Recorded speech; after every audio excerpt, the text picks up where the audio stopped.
Let me begin with a simple observation.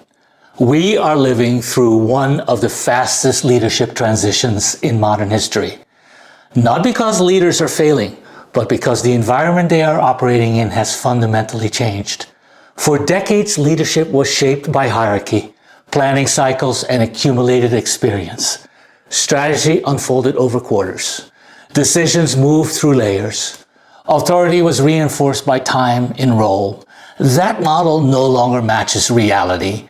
What has changed is not just technology. What has changed is speed. I spent much of my career studying large-scale forces that reshape behavior, markets, and culture. At Ubertrends, we refer to these as systemic forces, not fads, not cycles, but deep structural shifts that quietly redefine what normal looks like. One of the most powerful of these forces is time compression. Time compression is the phenomenon where decision cycles, expectations, and feedback loops collapse. What once took months now takes weeks.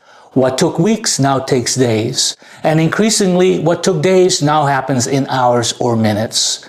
Time compression doesn't announce itself. It simply raises the price of delay. And leadership feels that pressure first. In compressed environments, experience alone is no longer enough. Planning alone is no longer protective, and intuition, while still valuable, becomes unreliable when conditions change faster than human pattern recognition can adapt. This is the context in which artificial intelligence enters leadership, not as a tool, but as a structural force.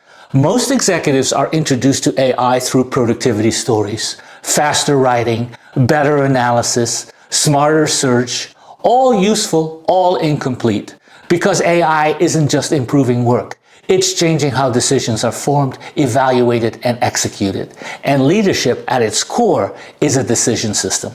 Every organization is a collection of decision loops. Who decides? How fast? Based on what inputs? With what level of autonomy? And with what consequences? When these loops begin to move faster than humans alone can manage, leadership must change, not philosophically, but structurally. This is why I use the term AI CEO, not as a metaphor, not as a provocation, but as a practical description of what is already happening. We are seeing algorithmic counterparts emerge inside organizations. Systems that observe, recommend, decide, and increasingly act, often quietly, often invisibly, and often faster than companies are prepared to govern. This is not a future scenario. It is a present condition.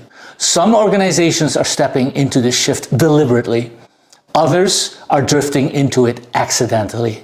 Most are experimenting without a clear model for what leadership looks like when humans are no longer the only decision makers in the room. That gap between experimentation and understanding is where risk builds.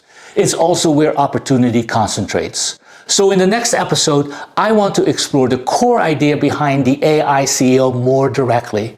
What it is, what it isn't, and why treating AI as a co-pilot dramatically understates the shift now underway.